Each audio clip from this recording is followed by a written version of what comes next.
Bismillahirrahmanirrahim. Alhamdulillah wassalatu wassalam ala Rasulillah wa ala alihi wa ashabi wa man walah. Asyhadu an la ilaha illallah wahdahu la syarikalah wa asyhadu anna Muhammadan abduhu wa rasuluh. Ikhwani fillah, a'azani Allah wa iyyakum. Di pembahasan kita semalam, kita berbicara tentang hikmah secara umum. Maka pada sore ini, kita ingin membahas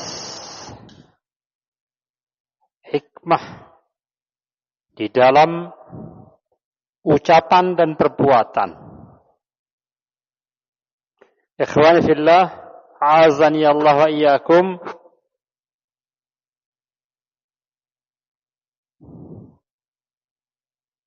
Hikmah yang kita telah ketahui patut kita miliki di segala halnya dalam kehidupan kita,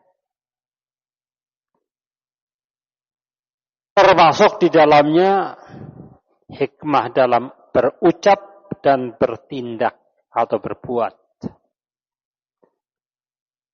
Hikmah dalam qaul wal amal. Dan ini perkara besar di dalam agama kita. Dan ini termasuk timbangan untuk mengukur akal seseorang dan keimanan seseorang. Akal seseorang akan bisa dilihat dari ucapannya, dari perbuatannya. Iman seseorang akan bisa kita lihat pula, bisa kita timbang dari ucapan dan keimanannya. Karena banyaknya orang yang berucap, kalau banyak berucap tanpa timbangan yang benar, tanpa hati-hati, maka dia akan tergelincir. Dan sangat sedikitnya orang yang diam justru menjadikan dia selamat dan menjadikan dia sukses.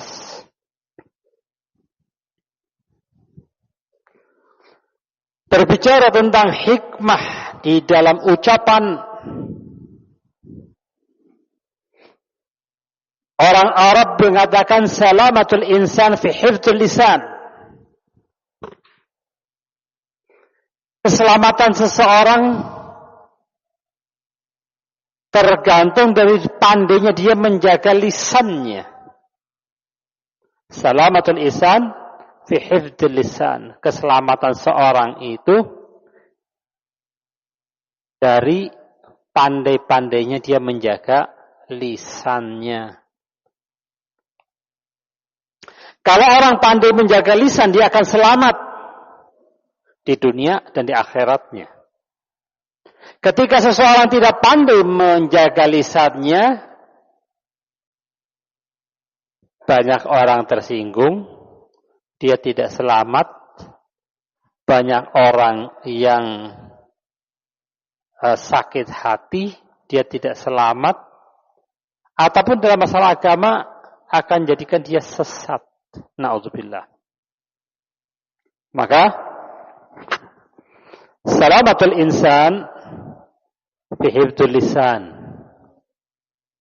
Kalau kata orang Indonesia apa katanya? Seringkali kita mendengar lisanmu harimaumu. Ternyata lisan yang bisa menerkam diri kita. Ikhwan fillah, a'azani Allah wa iyyakum. Banyak ayat ataupun hadis mengajarkan kepada kita untuk menjaga lisan kita, untuk mengatur lisan kita, untuk berhati-hati di dalam lisan ini. Di antara ayat di sana ada surat Al-Baqarah ayat 683 di mana Allah mengatakan wa qulu lin-nasi husna. Hendaknya kalian berucap dengan manusia dengan ucapan yang baik. Ini perintah dari Allah Subhanahu wa taala agar kita menggunakan lisan kita dengan hikmah. Kita kemarin telah tahu apa itu hikmah, yaitu meletakkan sesuatu di tempatnya. Hubungannya dengan lisan, maka Allah katakan wa qulu lin-nasi husna. Berkatalah dengan manusia dengan baik. Sesuai dengan kebutuhannya. Sesuai dengan syariat, sesuai dengan manfaat. Wa qulu lin-nasi husna.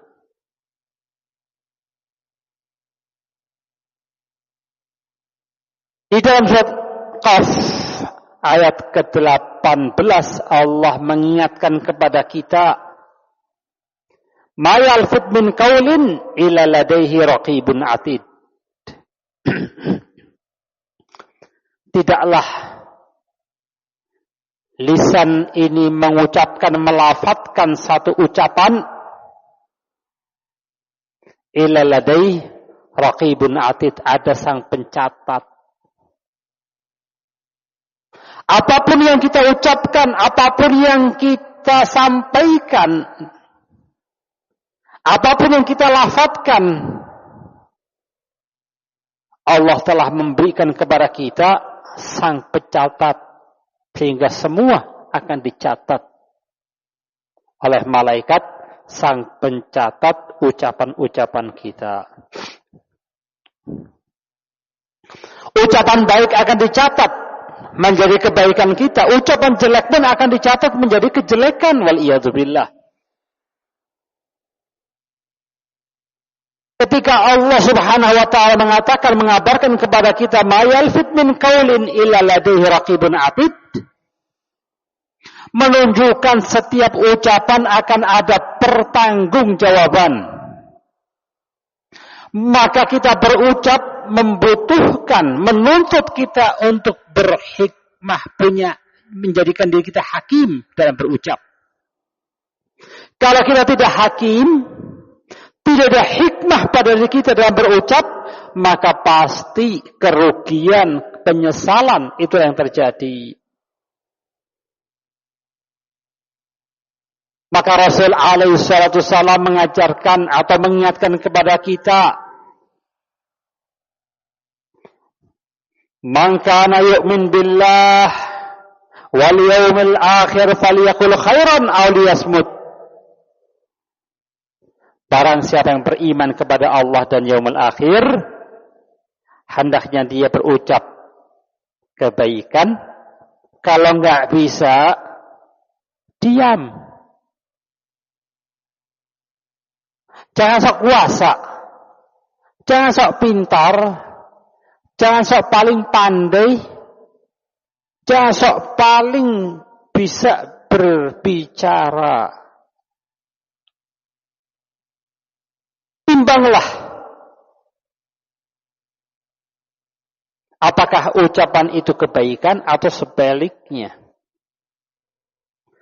Maka ucapan yang keluar dari seseorang akan menunjukkan apakah dia itu orang beriman, ketakwaannya tinggi, atau rendah ketakwaannya dari lisannya. Karena Rasul mengatakan, man kana yu'min billahi wal yaumil akhir. Kalau dia orang yang betul-betul beriman kepada Allah dan yaumil akhir, artinya dia berharap berjumpa Allah, berharap masuk pada surganya. Dia beriman kepada Allah, dia yakin Allah lah yang maha kuasa, Allah lah yang telah menciptakan. Maka kelak di yaumul qiyamah Allah akan mengadili ucapan-ucapan kita dan akan memasukkan ke surga Allah orang-orang yang diridhai oleh Allah dan akan dimasukkan ke neraka yang Allah murka padanya. Kalau kita beriman terhadap itu semua,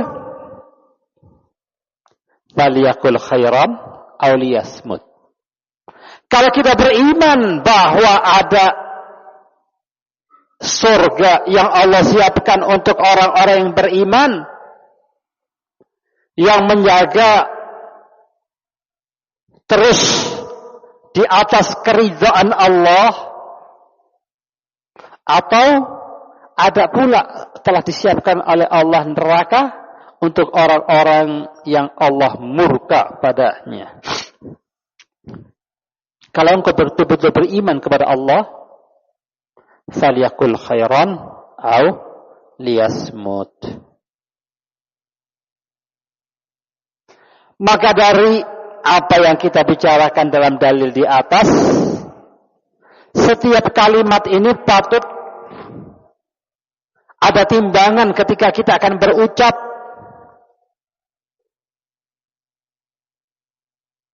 Orang yang berakal akan menimbang-nimbang ucapannya. Sebelum dia berucap, dia berhati-hati, dia timbang dulu ucapannya ini bermanfaat atau tidak. Akan menyebabkan Allah murka atau menyebabkan Allah ridho padanya. Maka ikhwan fillah, a'azzani Allah wa iyyakum, patut bagi kita semua, kalau kita menjadi orang yang hakim, yang berhikmah dalam berucap, maka akan berhati-hati dan selalu menimbang ucapannya. Orang yang hakim dalam ucapan ada tanda-tandanya. Di antara tanda-tanda orang yang hakim, antatakallam bi ilmin la bi dhannin. Dia akan berucap dengan ilmu, bukan dengan prasangka. Dia akan meyakinkan dulu apa yang akan diucapkan, apa benar atau salah. Bukan cuma dengan prasangka nampaknya. Karena dia begini berarti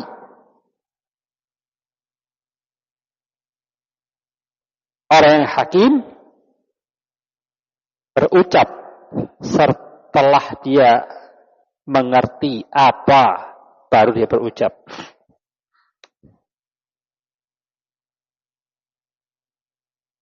Yang kedua,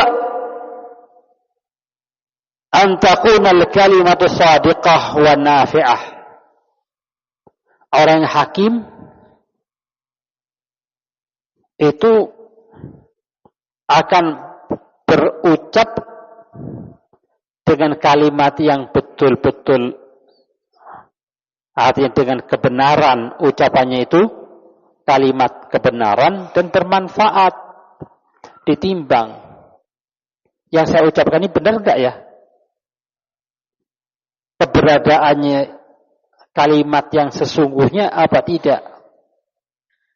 Lalu bermanfaat apa tidak kalau saya sampaikan? Yang ketiga, ayuqal fil makan wal zaman al-munasibain. Kedua-duanya dia berbicara tempatnya tempat yang cocok, zamannya saatnya saat yang cocok untuk dia sampaikan itu. Tidak semua ucapan cocok diucapkan di semua tempat, di semua zaman. Tapi ada kalimat, kalau saya tunda kalimat ini akan lebih baik, walaupun kalimat hak.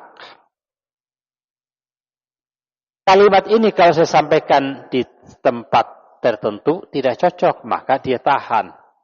Kalau cocok, maka dia akan sampaikan.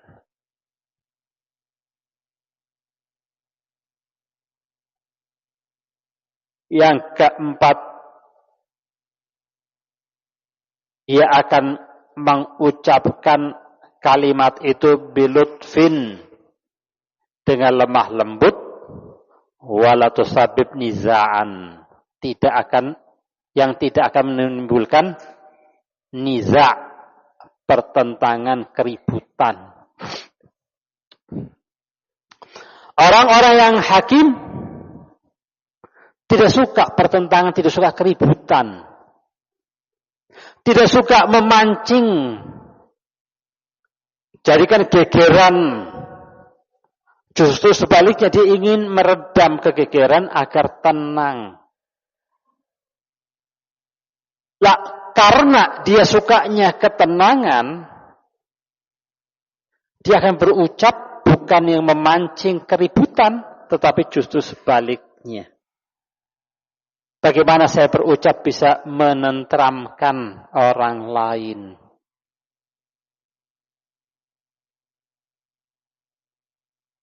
Kalimat lemah lembut, kalimat yang tempat dan zamannya, itulah kalimat seorang yang hakim. Inilah kalimat yang thayyibah. Kalimat thayyibah inilah yang kata ulama, al-kalimatu thayyibatu tasna'u ma la tasna' as-sayf. Kalau kamu pandai berucap dengan ucapan yang baik, ucapan yang baik itu bisa berbuat apa yang tidak bisa diperbuat oleh pedang sekalipun. Kalimat lemah lembut, ketika diucapkan dengan baik-baik, apa yang kena?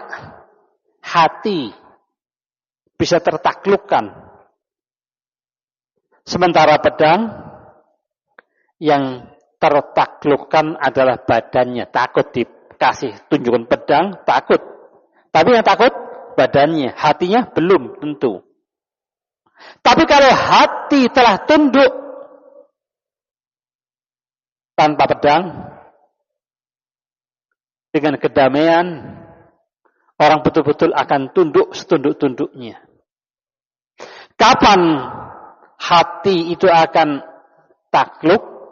Ketika ucapan kita bisa masuk ke dalam hatinya. Hati lebih suka kepada kelembutan. Maka ucapan lemah lembut, kebaikan, itu betul-betul bisa mengalahkan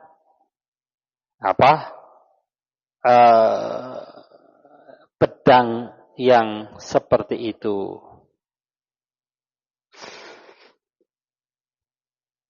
Ikhwan fillah, a'azani Allah wa iyyakum. Setelah kita tahu kalimat at-thayyibah bisa mengalahkan pedang atau lebih ampuh dari pedang, bagaimana dengan kalimat yang jelek, kalimat yang kurang baik itu, yang keluar dari lisan, itu sangat berbahaya. Berbahaya dunia akhirat. Bahkan akan bisa mengantarkan seseorang, kalau kalimat jelek itu, ke dalam neraka. Waliyadzubillah. Suatu hari Rasul ditanya tentang aktsara ma yudkhilun nas an-nar. Ya Rasulullah, apa yang paling banyak menyebabkan seseorang masuk neraka? Sebab apa yang paling banyak mengantarkan seseorang ke neraka? Maka jawabnya adalah al-fam wal farj. Lisan dan farj. Ini adalah peringatan bagi kita semua bahwa kebanyakan orang yang masuk neraka itu sebabnya adalah al-fam wal farj. Lalu patut kita bertanya pada diri kita, bagaimana dengan kita? Selamatkah farj kita? Kalau farj kita sudah selamat, bagaimana dengan lisan kita? Apakah selamat pula?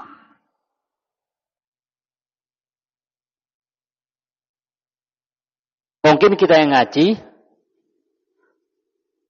akan selamat dalam farj, tapi dalam lisan. Ini yang paling mengerikan. Di sabda yang lain Nabi mengatakan, innal abda la yatakalam bi kalimatin min sakhatillahi la yulkil abalan yahwi biha fi jahannam 70 kharifan. Ada seorang hamba, sungguhnya hamba,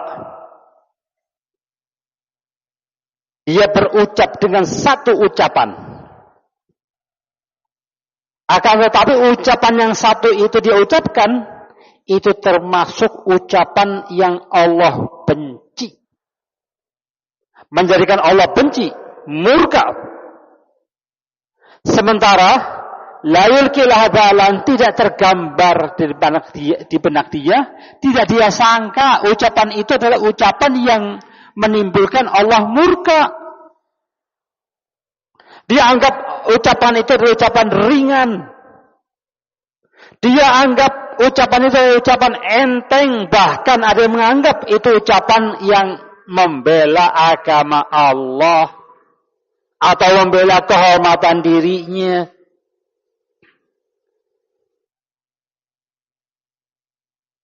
Akan tapi, yahwi biha fi jahannam 70 kharifan. Menjadikan sebab dia dilemparkan ke api neraka yang dalamnya 70 kharifan, 70 tahun baru sampai. Bayangkan seberapa dalamnya. Padahal kalau sesuatu jatuh di dekat sangat berbeda dengan sesuatu jatuh di tempat yang dalam. Kalau jatuhnya di tempat yang dalam artinya betul-betul akan lebih dahsyat jatuhnya itu. Tambah lagi jatuhnya ke neraka, ke api. Waliyadzubillah. Ini menunjukkan hukuman yang berat bagi orang-orang yang berucap asal berucap tanpa timbangan. Kalau dia berucap tanpa timbangan, walaupun dia merasa bahwa itu kalimat benar, ternyata sebaliknya. Ternyata dia adalah ucapan yang Allah murkai, akan menyebabkan dia masuk ke neraka. Tapi Rasul dalam hadis ini pula mengatakan, innal abda la yatakallam bi kalimah min ridwanillah yarfa'u Allahu biha darajat. Ada pula hamba yang berucap dengan satu kalimat. Akan tetapi kalimat itu menjadi ucapan yang diridhoi oleh Allah. Yang menyebabkan pula orang itu diangkat derajatnya oleh Allah. Ucapan yang baik dan ucapan yang jelek, lihatlah pengaruhnya. Walaupun satu kalimat, walaupun satu kata-kata, akan tetapi ketika dia jelek, mengantarkan ke neraka yang sangat dalam, sementara ucapan yang baik akan berpengaruh diangkat derajat dia di sisi Allah Subhanahu wa ta'ala. Maka kalimat bisa menjadi nur, bisa menyebabkan masuk nar. Kalimat baik menjadi nur buat sang pengucapnya. Akan tetapi kalau kalimat itu jelek, mengantarkan jadi nar ucapannya itu.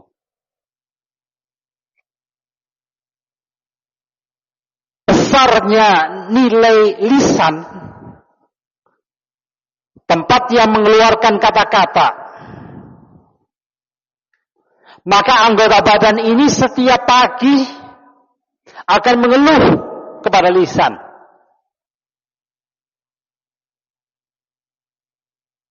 Ini diucapkan dalam sabda Rasul alaihi salatu wasalam, "Idza asbaha ibnu Adam fa innal a'dha kullaha tukaffiru lisan." Fataqulu ittaqillah fina.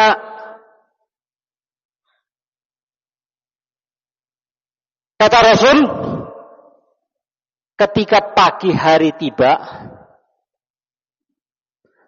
maka anggota badan kita semua ini mengeluh, berbicara kepada lisan, mengingkari kepada lisan, berbicara, mengingatkan lisan. Wahai lisan, ittaqullah fina. Bertakwalah atas kami, wahai lisan. Anggota badan kita ini semua. Setiap pagi berkata kepada lisan, ittaqillah fina. Bertakwalah engkau, wahai lisan, atas kami. Fa innama nahnu bika fa in istamta fa istaqamta istaqamna wa in a'wajta a'wajna. Karena kita ini tergantung kamu, wahai lisan. Kalau kamu lurus, kita akan lurus. Kalau kamu bengkok, kita juga akan jadi bengkok. Lisan punya pengaruh besar terhadap anggota badan kita semuanya. Mata kita, telinga kita, tangan kita, kaki kita, semua itu sangat tergantung dengan lisan kita. Keselamatan, kebaikan, atau sebaliknya, itu sangat tergantung dengan lisan. Maka orang yang hakim akan menggunakan lisannya bertutur kata dengan baik.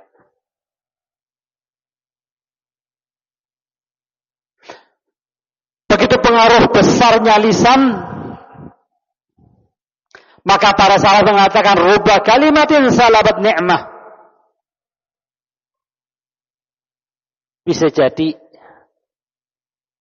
satu kalimat yang kau keluarkan bisa merebut kenikmatan yang tadinya kita dalam keadaan nikmat akibat satu ucapan kita salah. Hilang kenikmatan kita. Betul apa tidak?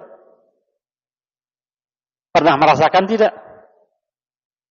Itulah yang tadi dikatakan, lisanmu harimaumu. Semula orang berkuasa, hanya dengan satu kalimat, habis dia. Rumahnya dijarah, kehormatannya hilang, dan seterusnya dan seterusnya. Hanya karena satu kalimat, kemarin orang yang terhormat bisa menjadi hilang kehormatannya. Kemarin orang yang menjadi rujukan bisa berubah, orang semua benci gara-gara kalimat yang jelek keluar dari lisannya.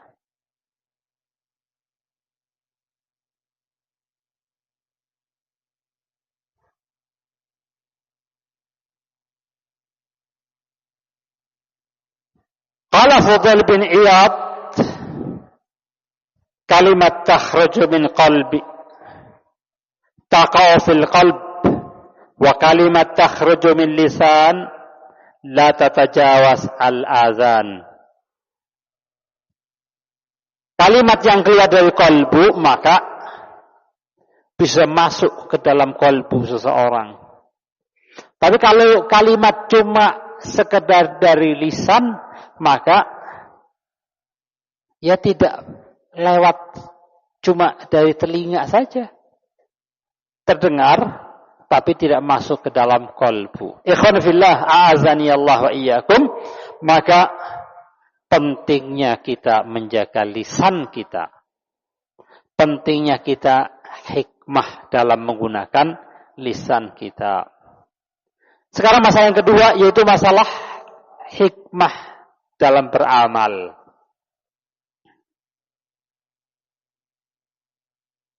Allah Subhanahu wa taala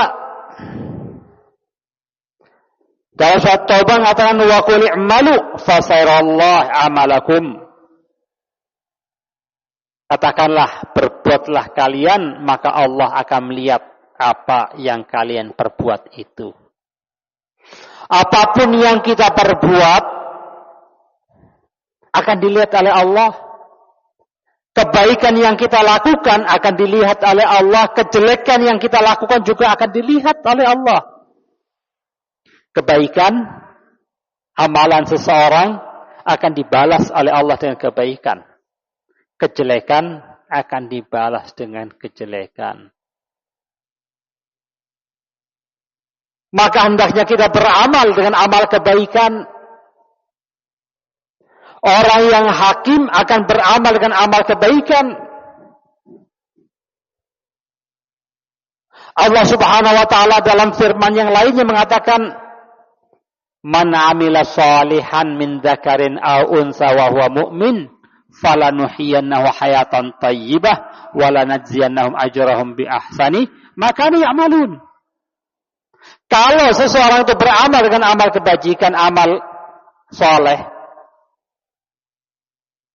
maka amalan soleh itu kalau dilakukan di atas keimanan akan menyebabkan dia memperoleh apa?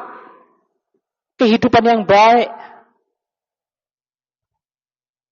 Itu di dunia. Di akhirat kelak Allah akan balas dengan apa yang lebih baik daripada apa yang kalian perbuat. Orang yang hakim akan beramal dengan amal kebaikan agar hidup di dunia menjadi baik, hidup di akhirat menjadi baik.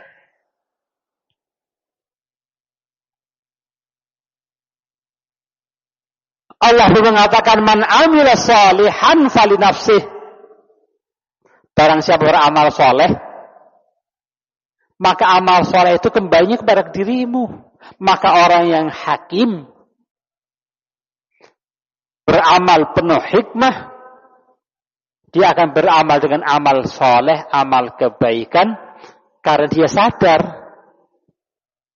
amalan ini akan kembali pada dirinya.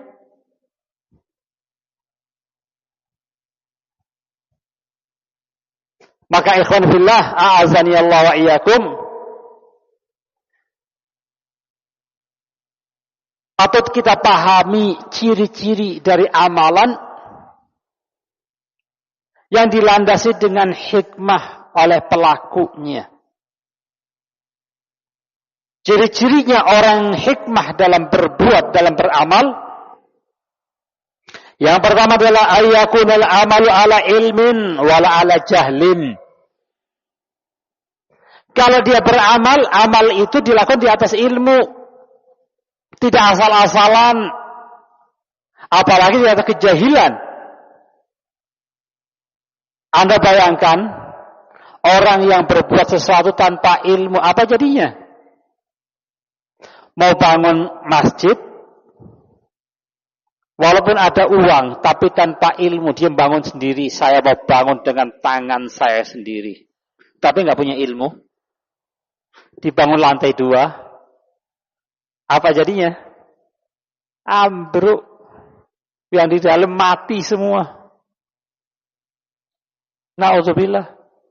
Niatnya, saya dengan uang saya dan dengan tangan saya, semoga ini keringat yang bercucuran akan mengantarkan kepada surga Allah, keridhaan Allah. Tidak demikian. Kalau kamu berbuat jahil dengan jahil, justru akan mengantarkan kepada perbuatan dosa, asal-asalan. Maka hendaknya beramal dengan ilmu. Kita niat salat tapi tanpa ilmu. Salat subuh dilakukan dengan semangat, sekalian 5 rakaat, biar pahalanya banyak. Bukan pahala, justru sebaliknya. Apalagi dalam urusan dakwah, apalagi dalam urusan yang lainnya. Maka hendaknya beramal di atas ilmu, bukan di atas kejahilan. Orang yang hakim beramal di atas hikmah, dia akan beramal di atas ilmu. Yang kedua, antuqaddirul maslahah wal mafsadah qabla al-iqdam. Sebelum dia mengeksekusi perbuatannya, amalannya, sebelum dia berbuat, maka dia akan mempertimbangkan amalan yang saya akan perbuat ini, apakah ini amalan yang mengantarkan kepada kebaikan, atau sebaliknya amalan yang akan mengantarkan kepada kejelekan. Mafsadahnya ditimbang lebih banyak maslahahnya atau mafsadahnya. Walaupun amalan itu nampak kebaikan, tapi kalau mendatangkan mafsadah lebih banyak, dia tinggalkan. Dia urungkan. Mungkin waktunya bukan sekarang. Sekarang belum waktunya. Mungkin besok atau yang akan datang. Tetapi ketika nampak bahwa maslahahnya besar, dia langsung lakukan amalan itu. Ketiga, ketika kita menjalaninya, kita sudah tahu, kita sudah punya ilmu, kita sudah pertimbangkan, ternyata ini maslahat, ketika kita akan mengamalkannya. Anta ta'anni wa la tasta'jil. Lakukan dengan hati-hati. Tidak terburu-buru. Karena kalau sesuatu terburu-buru, asal-asalan, hasilnya juga jelek. Justru akan berbahaya. Tapi lakukanlah amalan itu dengan tata'anni.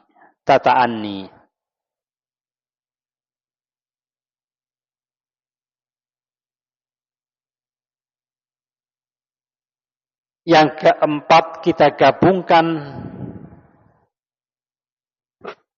antara al-hazm wa lutf, semangat dan kelembutan. Amalan itu kita lakukan dengan baik, lemah lembut. Ikhwan fillah, a'azani Allah wa iyyakum. Tidak semua yang kita anggap baik, benar, terus akan menjadi suatu kebenaran. Tidak semua yang kita anggap baik, kalau dijalankan, memberikan kebaikan, hak.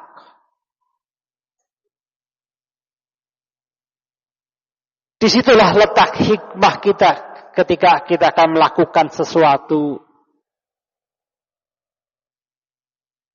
Kata Ibnu Qayyim, laisa kullu sadiqin yusibul haqq. Wa inama hikmatu an tadal asya fi mawadhi'iha. Tidak semua yang baik lalu akan melahirkan kebenaran pasti. Apapun yang kita lakukan, kejujuran, tidak semua orang jujur bisa menjadi benar perbuatannya. Tergantung apakah dia telah meletakkan di atas kebenaran sesuai dengan hikmah apa tidak. Berapa banyak orang jujur, tapi karena kaku dia, ketika dia bekerja tidak menjadi hak. Tapi sebaliknya mendatangkan mudarat yang besar. Karena kasarnya, karena kakunya, dia main perintah ini dan itu. Dengan kekakuannya orang pun akan lari sehingga amalan yang seharusnya bisa selesai dalam singkat, orang tidak mau membantu dia, jadilah amalan itu tidak terselesaikan. Maka perlu di sana hikmah. Innamal hikmah an tatal asya fi mawadhiha. Ada tempat-tempat tertentu, kalau kita tepat meletakkan sesuatu, itulah hikmah.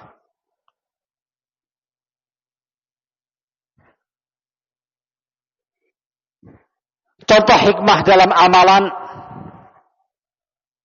kita bisa lihat contoh dari Nabi kita Muhammad sallallahu alaihi wasallam. Datang seorang pemuda kepada Rasul alaihi wasallam minta izin untuk ikut berjihad. Maka ketika dia datang untuk minta izin berjihad, Nabi bertanya, "Ahayyun walidak?"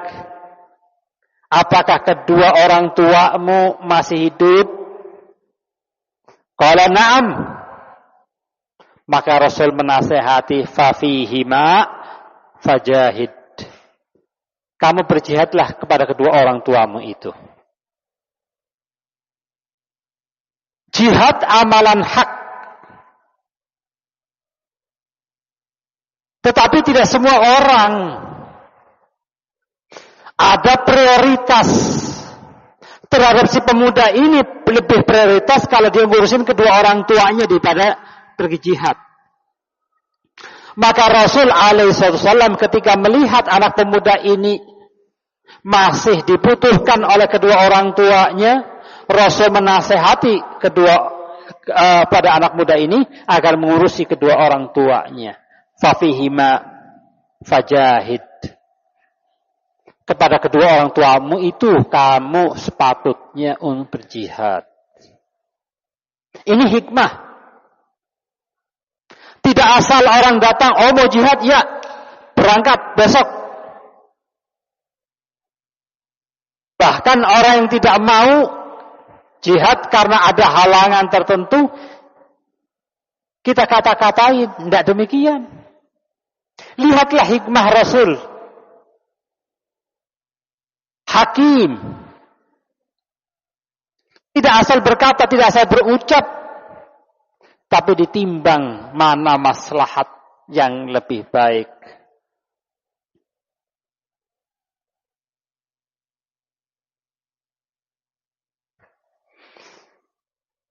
Contoh lain,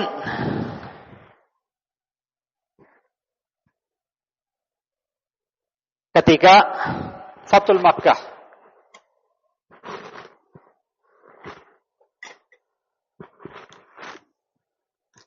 Ketika Fathul Makkah terjadi, Allah bukakan kota Mekah untuk orang-orang beriman.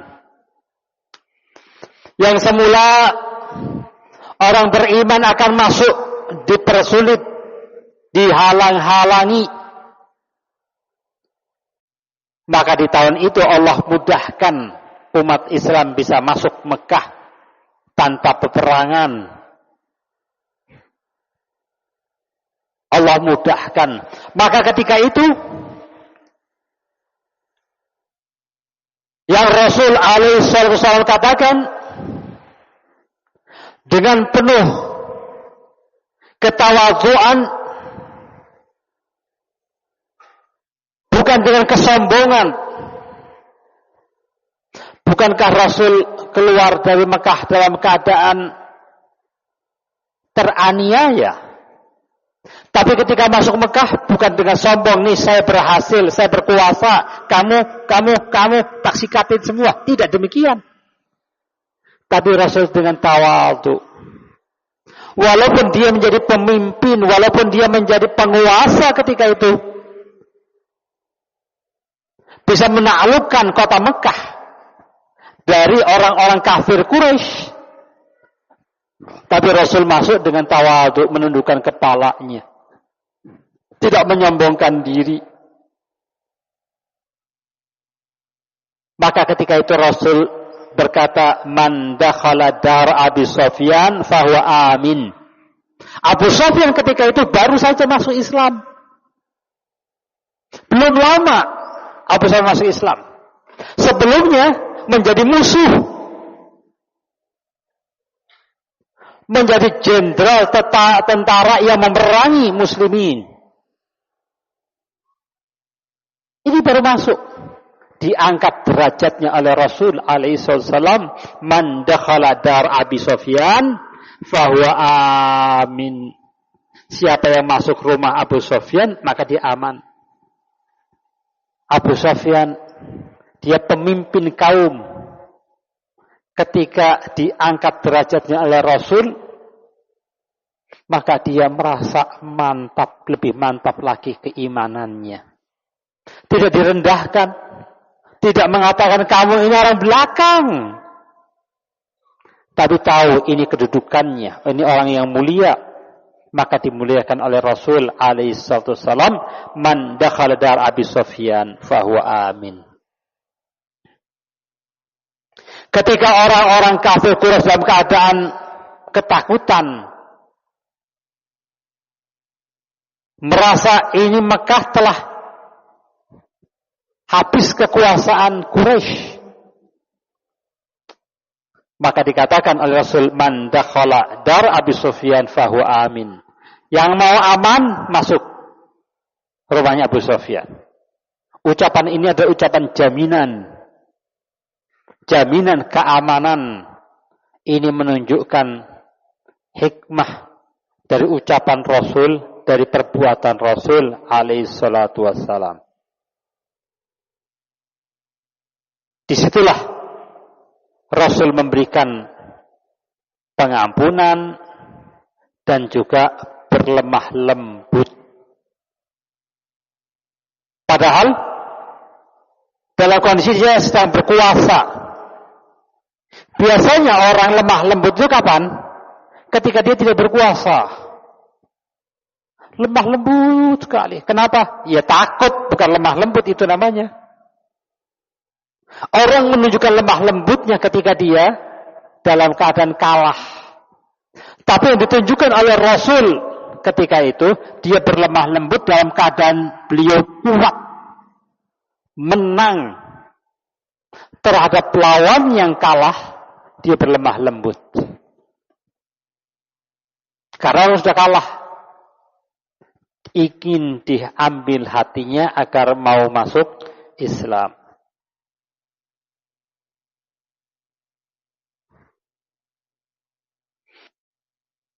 Alhamdulillah, a'azani Allah wa iyyakum. Setelah kita tahu ciri-ciri dan contoh dari hikmah perbuatan, amalan, maka patut kita tahu juga apa sih yang menyebabkan kita terjatuh pada perbuatan yang jauh dari hikmah. Yang pertama, tasahul fil kalam.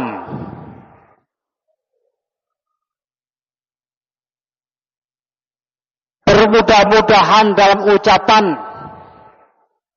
Karena dia bermudah-mudahan dalam ucapan, maka dia akan merendahkan manusia oleh sebab ucapannya. Asalnya dalam bermudah-mudahan dalam ucapan, merasa paling menang sendiri, paling jago. Anda bisa lihat orang yang paling jago, merasa diri paling jago, berucap semau dia. Dia merasa berkuasa. Semua orang takut dengan dirinya. Sehingga akhirnya adalah ucapannya itu merendahkan orang lain. Ketika dia merendahkan orang lain, artinya ada hikmah. Enggak ada hikmah. Jauh dari hikmah. Di antara sebab hilangnya hikmah pada perbuatan hulu fil amal, berlebihan dalam beramal, melampaui batas. Kalau dia melampaui batas, apa akibatnya? Yang semula baik menjadi tidak baik. Bangun gedung, semangatnya luar biasa, ingin cepat-cepat jadi. Sore masih lanjut lagi, maghrib masih lanjut lagi, isya masih lanjut lagi. Yang penting bagaimana cepat selesai. Manusia ada kemampuannya. Lalu menyebabkan dia hilang hikmahnya. Akibatnya bukan memberikan kebaikan, justru kejelekan. Begitu pula dalam beribadah. Melampaui batas dalam beribadah, berlebihan, akan menjadikan seseorang jelek ibadahnya. Kita lihat banyak hadis di mana Rasul menegur orang-orang yang melampaui batas dalam beribadah. Maka ghulu akan merusak hikmah dalam beramal.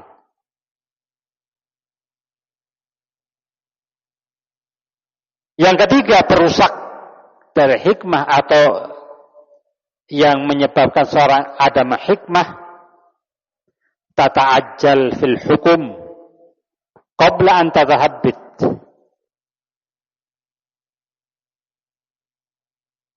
Sebelum dia tasabbut, dia sudah berucap, dia sudah menghukumi. Maka yang terjadi adalah juga kerusakan dan adam hikmah, tidak hikmah dia. Orang yang hikmah dia akan berbuat, akan berucap, akan menghukumi setelah tasabbut. Kalau dia tidak tasabbut dulu, misal ada ajakan orang untuk beramal, membangun masjid, katakanlah contoh mudah membangun masjid. Tapi tidak tasabbut dulu, tanahnya bagaimana? Ternyata itu tanah waris. Dari 5 bersaudara, yang 1 mengizinkan, yang 4 tidak. Ayo, bangun masjid. Setelah terkumpul uang banyak, mulai digarap, ternyata yang lainnya tidak mau. Uang masyarakat yang sudah dikumpulkan itu mau dikemanakan? Siapa yang tanggung jawab?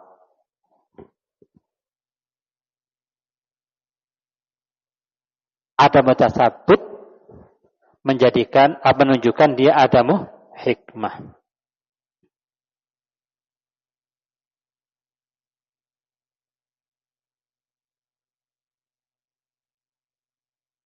Yang keempat, i'jab berra'i. Bangga mengagumi ra'yunya sendiri, pemikirannya sendiri. Enggak perlu pikiran orang lain. Nasihat dari orang tidak diambil. Ini adam hikmah. Tidak peduli baik atau enggak baik, yang penting pikiranku harus dituangkan, harus terlaksana, orang lain salah.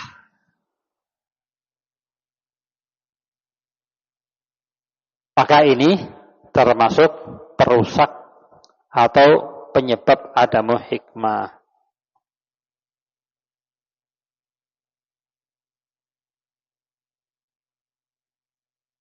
Pentingnya hikmah dalam ucapan, dalam perbuatan,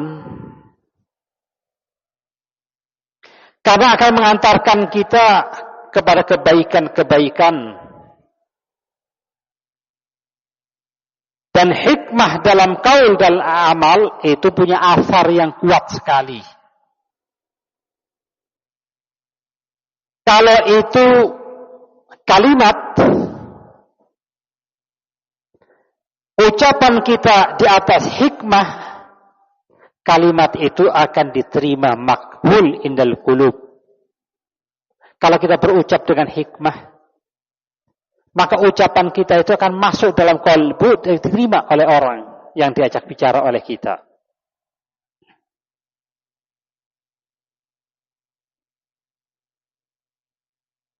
Ucapan yang di atas hikmah akan asarnya akan memberikan islah, kebaikan-kebaikan. Kalau itu bentuk nasihat, nasihatnya itu akan diterima, diwujudkan dengan perbaikan-perbaikan pada orangnya itu. Itu kalau ucapan di atas hikmah. Kalau ucapan itu dibangun di atas hikmah, dari suatu dakwah, maka dakwah itu akan terjaga dari perpecahan dan dari fitnah. Seorang anak muda ingin menasehati mad'unya, mengajak mereka untuk beriman kepada Allah, menjauhi dari perbuatan-perbuatan bid'ah dan kesyirikan. Di atas mimbar dia mengatakan, kalian wahai manusia, hendaknya kalian bertakwa kepada Allah. Wahai manusia, jauhkanlah dari kebid'ahan, hati-hati kalian wahai manusia dari perbuatan-perbuatan. Terus panjang lebar kalian. Padahal dia yang bicara anak muda, yang di depannya orang tua. Bagaimana perasaannya? Apakah ini hikmah? Kalaulah dirubah ucapannya, kita manusia, dirinya disertakan dalam ucapan itu akan lebih hikmah. Kalau yang pertama, bisa-bisa yang pendengar itu ngamuk, marah, kalau ada sendal, lempar sendal mungkin. Tapi kalau kita sertakan, kita diperingatkan oleh syariat, hendaknya kita semua bertakwa kepada Allah dan menjauhi larangan-larangan Allah. Kita dilarang untuk berbuat bid'ah. Jauhilah oleh kita semua. Kalimat kita menyertakan dirinya, menunjukkan tawadhu. Orang yang mendengar pun nyaman, mendapatkan nasihat. Maka ucapan yang keluar dengan hikmah akan menjaga dakwah, akan menjaga terjadinya perpecahan dan fitnah di dalam dakwah. Sehingga sang pembicara juga akan mendapat kewibawaannya dan akan mendapatkan kehormatan di hadapan sang mad'u. Kita sering mendengar seorang da'i bermasalah di daerahnya. Apa sebabnya? Lisan yang kurang baik, kurang hikmah. Tidak bisa membedakan mana tempat berbicara. Syekhuna Muqbil rahimahullah ta'ala, ketika di bulan-bulan menjelang Ramadan atau di Ramadan, santri-santri kan pada pulang. Sebelum pulang, Syekh mengingatkan kepada mereka, wahai anak-anakku, wahai talabul ilm, ingat kalian akan pulang ke kampung kalian. Ingat, mungkin di antara kalian akan ada yang berdakwah. Yang patut kalian pahami, kalian berdakwah jangan samakan saya berbicara di tempat ini. Saya berbicara di tempat ini di antara keluargaku, anak-anakku, ponak-ponakanku, dan di qabilahku. Aku berbicara ini di depan murid-muridku, di kampungku sendiri. di kabilahku sendiri, aku berani bicara seperti ini. Kalian hendaknya berhati-hati. Karena kan ada murid-murid yang terkagum-kagum dengan syekh, terus pakai bahasa syekh ketika di kampungnya. Langsung bahasa keras yang digunakan. Maka saya mengingatkan, hati-hati. Aku berbicara seperti ini karena aku bicara di hadapan murid-muridku, anak-anakku di wilayah kabilahku. Artinya engkau berhikmahlah. Gunakan hikmahmu. Jadikan dirimu hakim. Ketika berbicara, dengan siapa engkau berbicara? Engkau orang baru di hadapan manusia yang belum engkau kenal, engkau berbicara hati-hati. Ambil hatinya, bukan asal-asalan berbicara.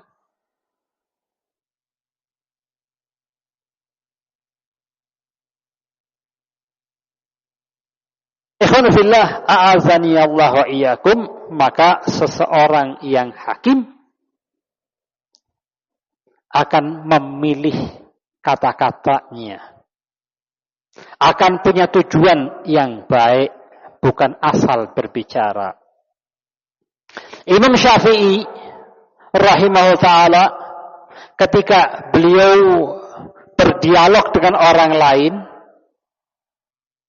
dia mengatakan, ma nadhartu ahadan illa wadittu ayudhirallahu al-haq ala lisanihi. Ketika aku berdiskusi atau berdebat, aku berharap, aku suka agar Allah tampakkan dari lisan orang itu al-haq yang keluar padanya. Biasanya orang berdiskusi, apa yang dimaukan? Si A dan si B berdiskusi. Apa yang dimaukan si A? Kemenangan. Si B jatuh, kalah dalam berhujjah. Imam Syafi'i tidak demikian. Aku berharap, aku menginginkan, aku suka. Kalau dalam diskusi itu keluar dari lisan dia kebaikan, al-haq. Ini menunjukkan ikhlasnya Imam Syafi'i ketika berdialog dengan lawan bicaranya. Maka, ikhwan fillah, a'azani Allah wa iyyakum, dari pembahasan kita ini pentingnya hikmah, baik dalam ucapan atau dalam amalan. Hikmah dalam ucapan dan amalan adalah buah dari ilmu dan ketakwaan seseorang. Maka orang yang tidak ada hikmah dari lisannya dan amalnya, ingat, orang itu ada dalam keadaan bahaya yang sangat besar. Orang berilmu, orang bertakwa akan hikmah dalam amal dan ucapannya. Maka yang tidak punya hikmah dalam ucapan dan amalannya sungguh akan berbahaya untuk dirinya. Maka kita ingat kembali ayat yang kemarin kita baca, waman ahsan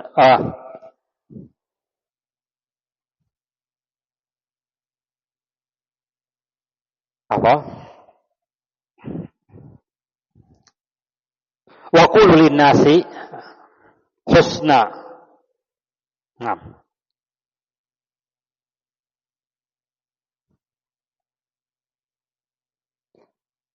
Orang yang berbicara di atas hikmah, maka dia akan mendapat kebahagiaan, kebaikan,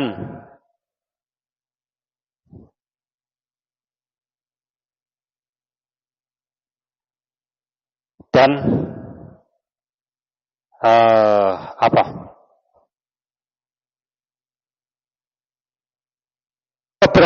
keberhasilan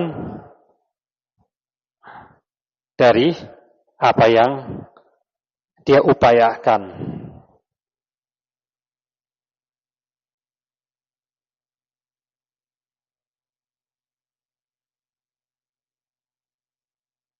Kemarin ayat yang kita baca, yu'til hikmah man yasha wa man yu'tal hikmah faqad utiya khairan katsira.